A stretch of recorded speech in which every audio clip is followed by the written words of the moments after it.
Hi guys, in this video what we're going to do is we're going to look at creating hair cards for ZBrush. We're going to look at creating a multi-mesh insert brush.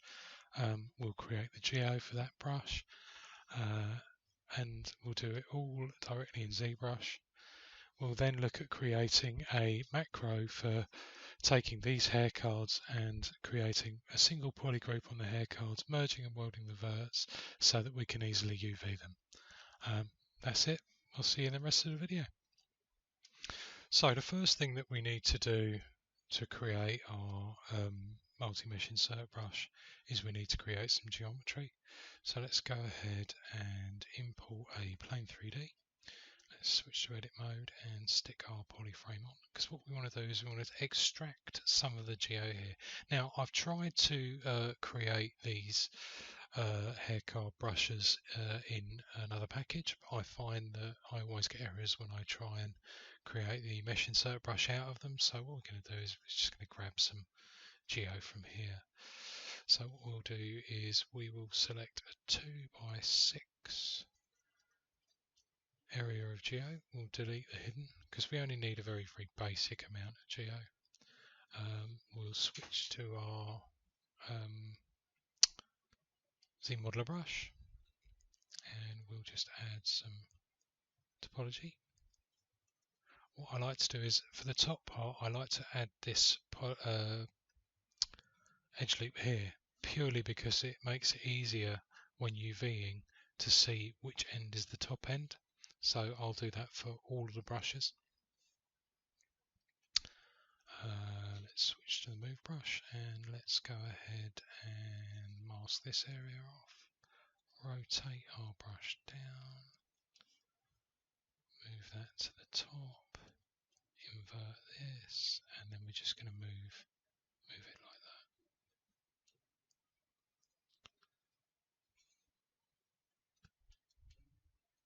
that. Do the same with the center.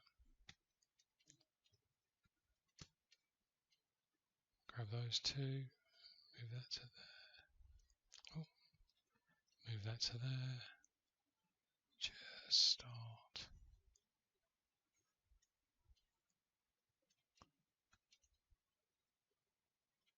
And what I like to do for that is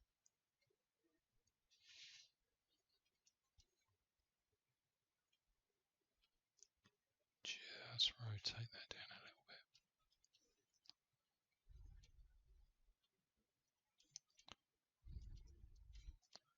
And then let's go ahead and just grab that one and that one, move that up there, and then just put that in there like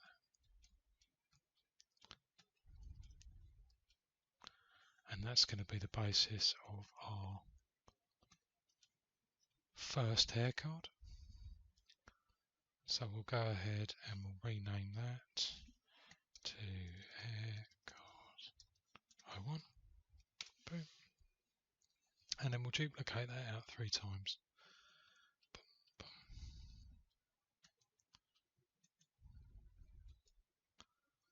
So what we'll do for the first one is we'll go ahead and select our polygroups, and we'll go ahead, oops,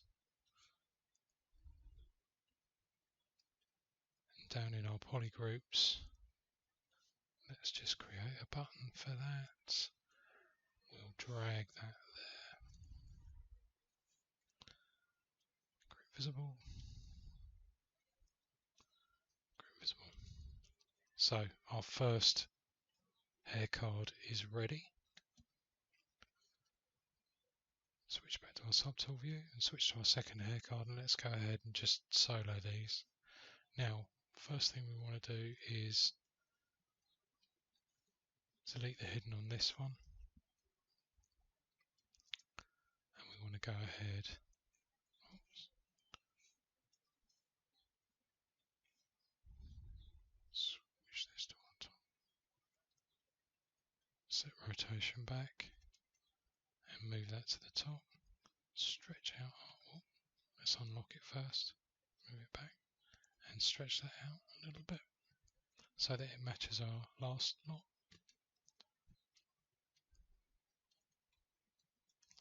switch back to our ZModeler brush and just pop in another vert, and then what we'll do is we'll create a little one at the top so we can easily see which end is our root end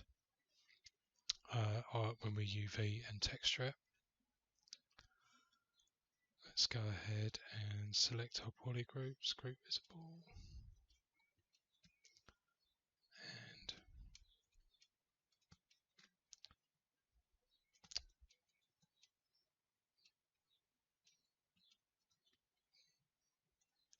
group visible. Sometimes if the poly groups are a completely different colour, I just go ahead and group visible again. That means we can see them. And we'll switch to our next one. And for this one, we're just going to create a short, squat, fat one.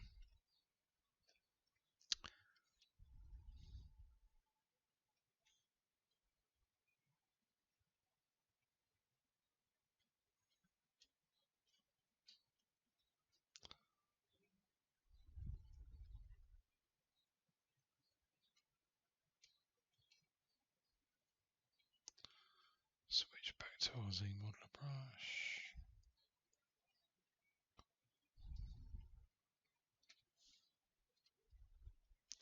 And then we'll just scale the entire thing.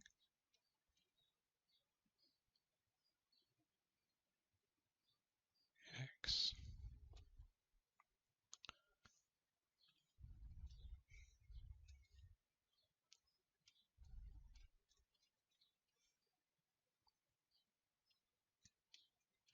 And there we've got all our haircuts.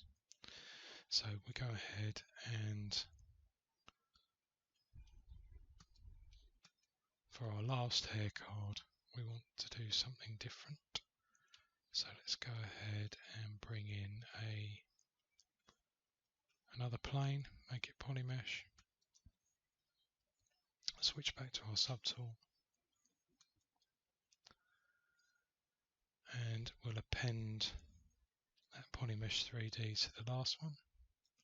This time what we want to do is we want to select just 6 like so. Delete the hidden on that one. And then come out of solo so we can see where we are. Switch on transparency. And now we want to go ahead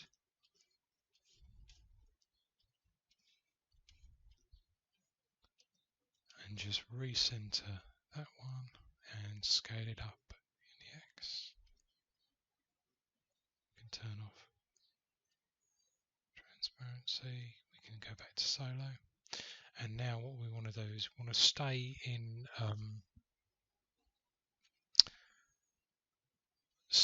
single, don't go into double for this, otherwise it gets terribly complicated. And we're going to duplicate that twice. And our first duplicate we're going to rotate all the way around like so. In fact I can put it in double now. Let's come out of solo because I need to see the other one. What's this one?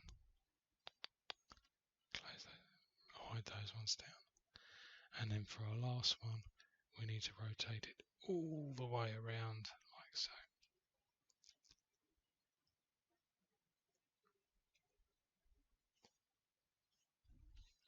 Right, let's just make sure we are right with that.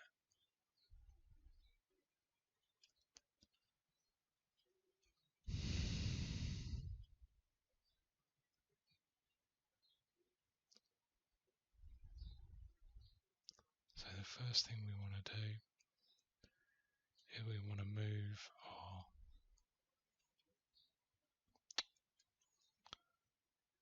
which way are we? We're like that. There we go.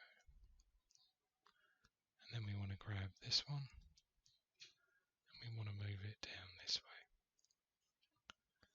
Now let's come out, switch double on for all three, and we just get the position of these right.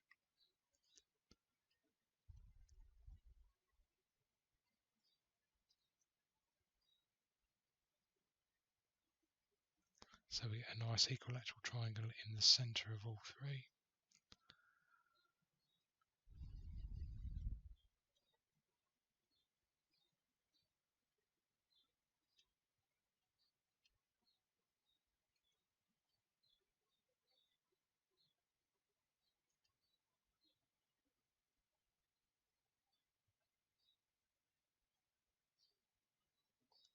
We can make that a bit smaller.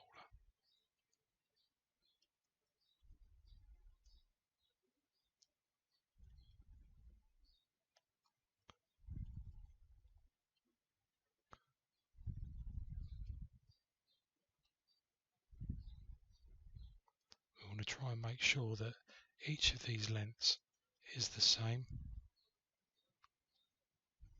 And now we switch off double on all of our tools, and now we can rotate and we can check that and check that we can always see two of the edges, and that's looking good.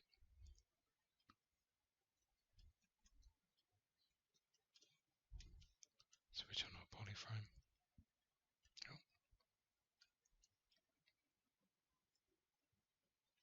Now what we need to do is we need to merge those down.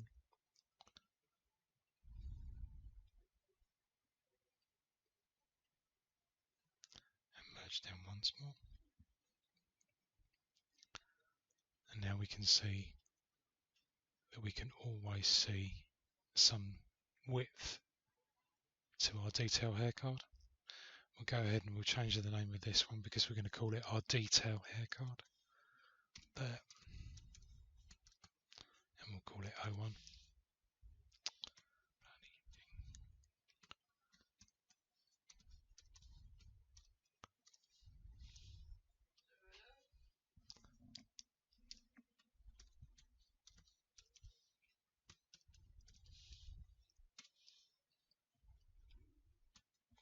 And we'll just polygroup that.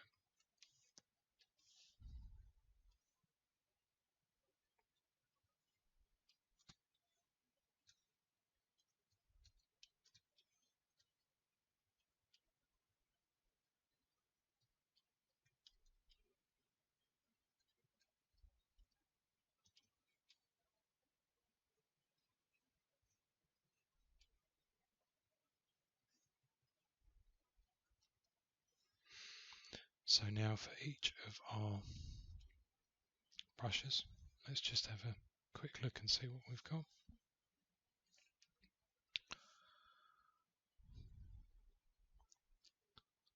So our first hair card, our second, our third and our fourth.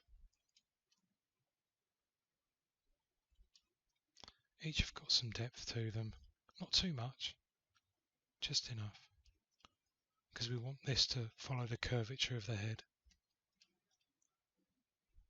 And this one has got depth in the sense that it's got planes on one side. Let's check each of them have got polygroups. Check the naming, that's good. In fact, let's call that one something else. Let's call that one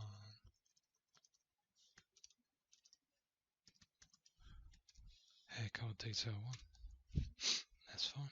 Because you can always add to this if you come up with another way of doing it. And now we're going to create a mesh insert brush.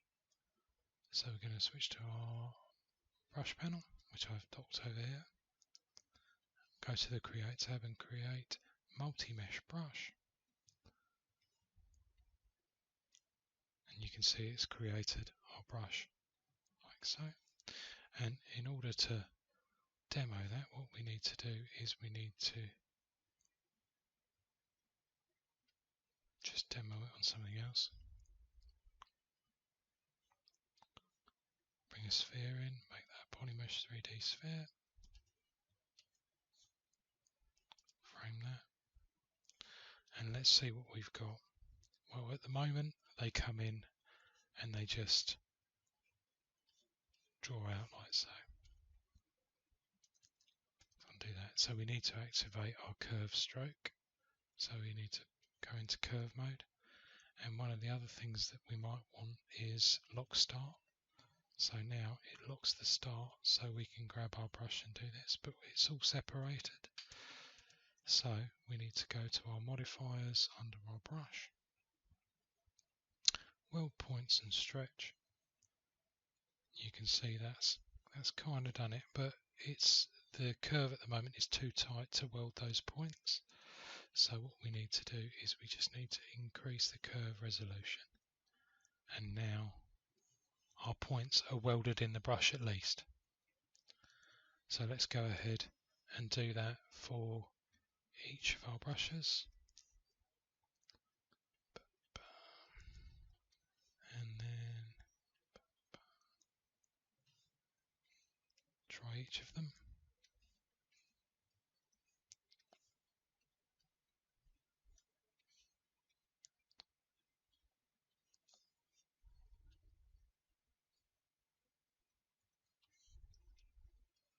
That one seems okay. That one appears to be welded as well.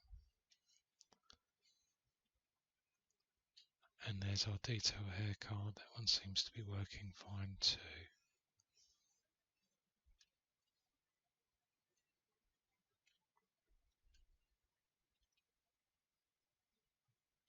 Okay, so that's our mesh insert brush done. Go ahead and save that out as your hair card insert brush. So save as. You might want to save it somewhere other than your startup resources. Isn't be where I'd save it. If you want it to come, if you want it to be loaded into ZBrush every time, what you need to do is go up to your startup and go to your brush presets, and you can save it in there. And that's the making of the brush done. I'll come back in a minute and we'll go over the creation of a macro so that we can merge our bits together.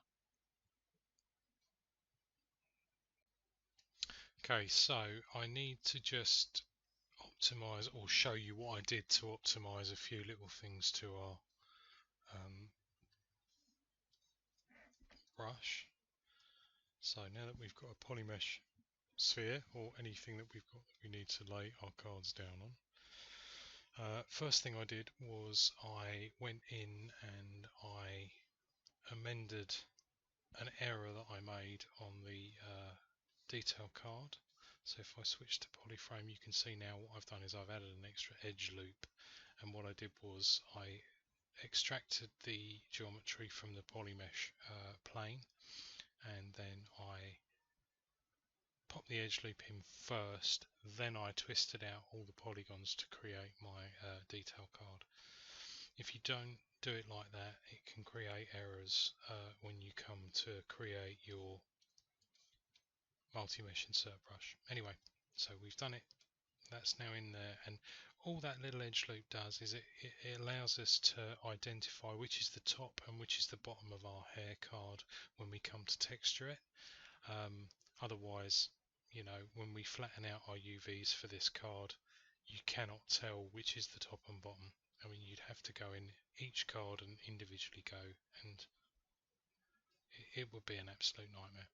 So that's why that little bit of geometry is there. It's still quite high res, so what I would do once I've laid out all my hair is run it through a polygon reduction. Simple as that.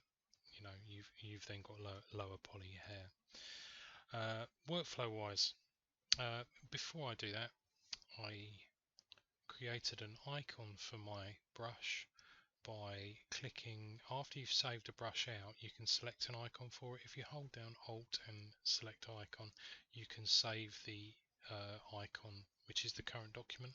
So that's what I did. I removed the background and I just laid out a few hair cards, and then I saved it as the icon for the hair card brush. Now let's go over a little bit about the way the mesh insert brush works. So every time we lay a card, the stroke or the curve is active until we lay the next stroke or tap the mesh. As soon as we do that, then we can no longer go back and select this. This becomes geometry.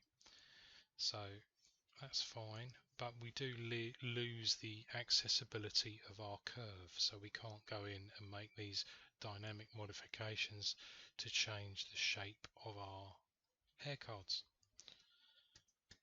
There is a way around that, and that way is to use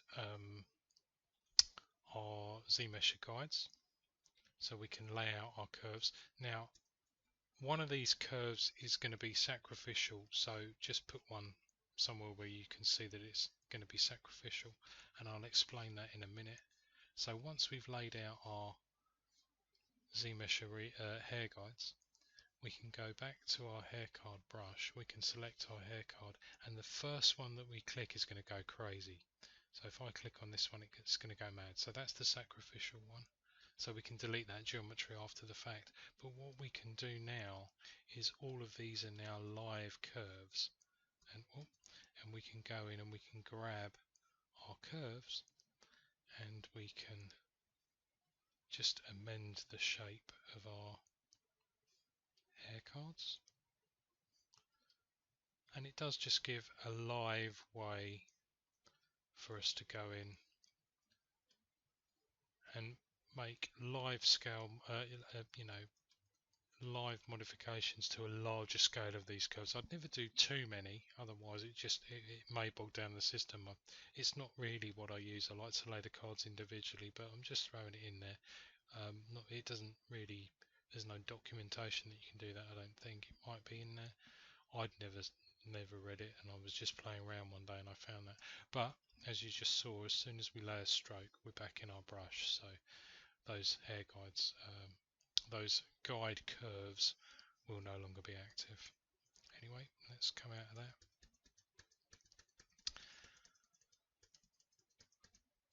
Workflow wise, the way I like to do it, I'm going to work with the hair card one just to show you what I need to do, because I'm going to set out a few buttons at the bottom and create a macro to do a bunch of tasks that I want it to do. So let's draw out one of these.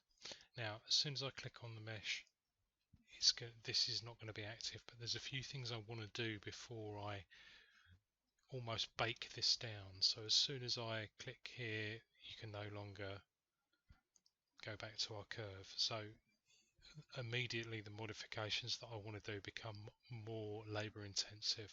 So while I've got this active, you'll note that after I've laid a stroke, the geometry that's created is unmasked. The rest of the geometry is masked. So we're going to use that as our first step. So we want to inverse the mask, group our mask, so that's given one polygroup per strand, which is great. That's what we want. It makes it much easier to edit the geometry after the fact. But what I also want to do, because sometimes when we go in and try and move this geometry after the fact, although in here we've got our triparts weld and stretch with our curve resolution set, sometimes this weld points doesn't do it. It looks like it has, but it doesn't. I tried to demo this when I tried to record the video earlier, and I couldn't get it to split, but believe me, it can. So we want to be able to just weld our points as well. So what I usually do is I set that a little bit higher, just so it doesn't stick it to the surface underneath, and I'll weld the points. Now if I go in and I use my move brush, I can move the card without touching the geometry. Let's see if I've done that right. Come back. So what I will usually do in the move tool is I will go down to this setting, auto masking, mask by polygroups, and turn it all the way up. Come out of here, and now when I go in with a larger scale brush, I can move just the hair polygroup, like so.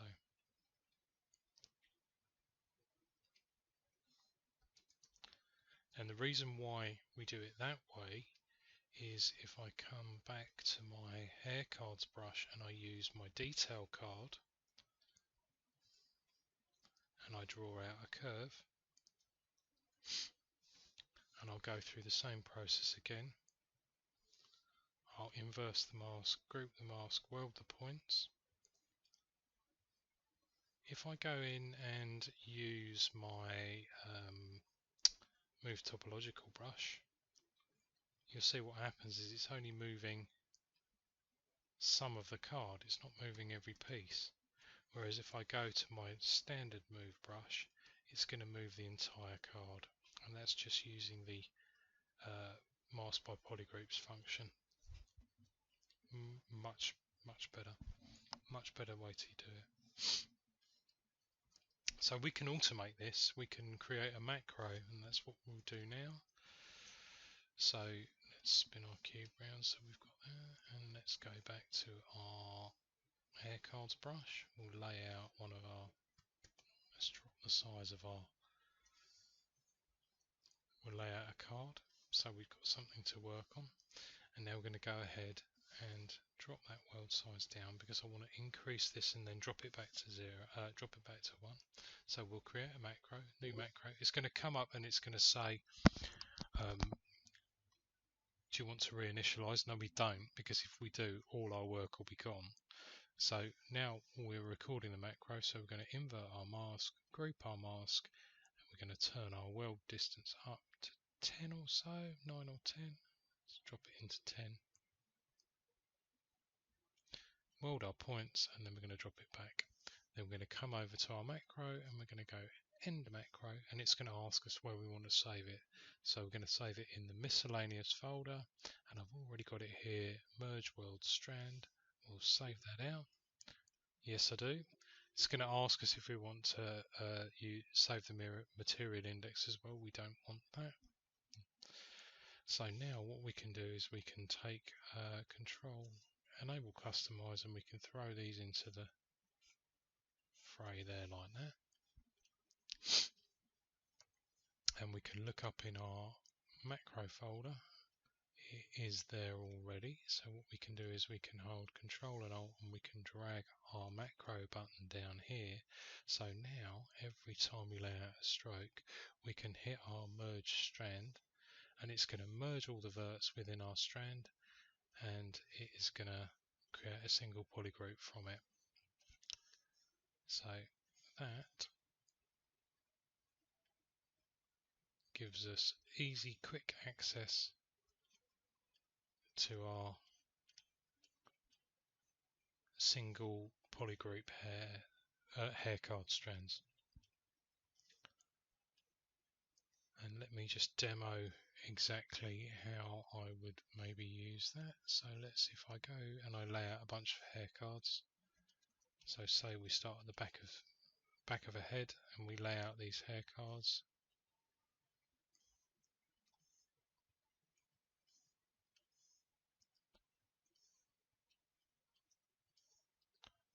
Let's increase the size a little bit.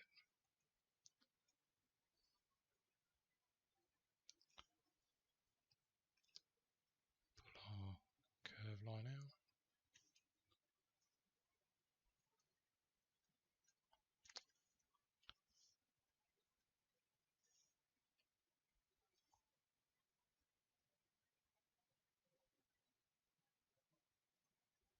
See, we can still access all those strokes. Merge and weld, and we'll drop another one in. Not quite long enough. Drop another one in there.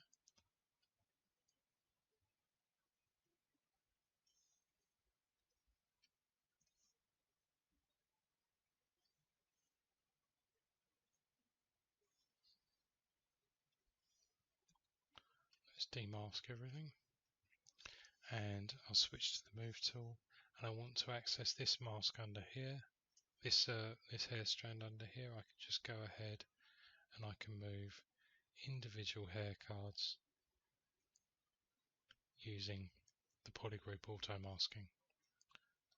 It just means that we can go in and we can use it.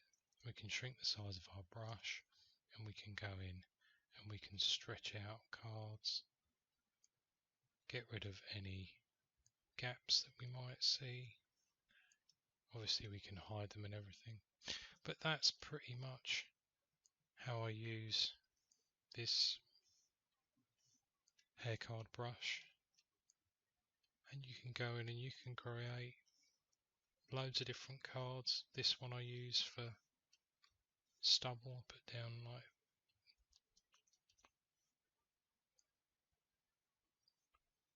lots of little ones of these and then just tilt them out.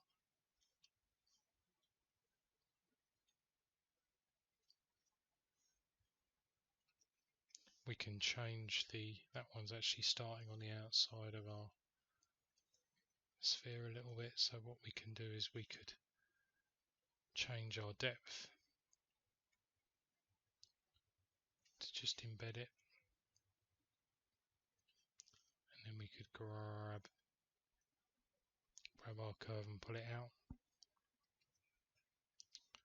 And then you can put a whole bunch of these on and just create stubble. And obviously if we're going to use polygon reduction, that's going to give us our lower poly count. Anyway guys, I hope that's been helpful, and I'll see you for my next video.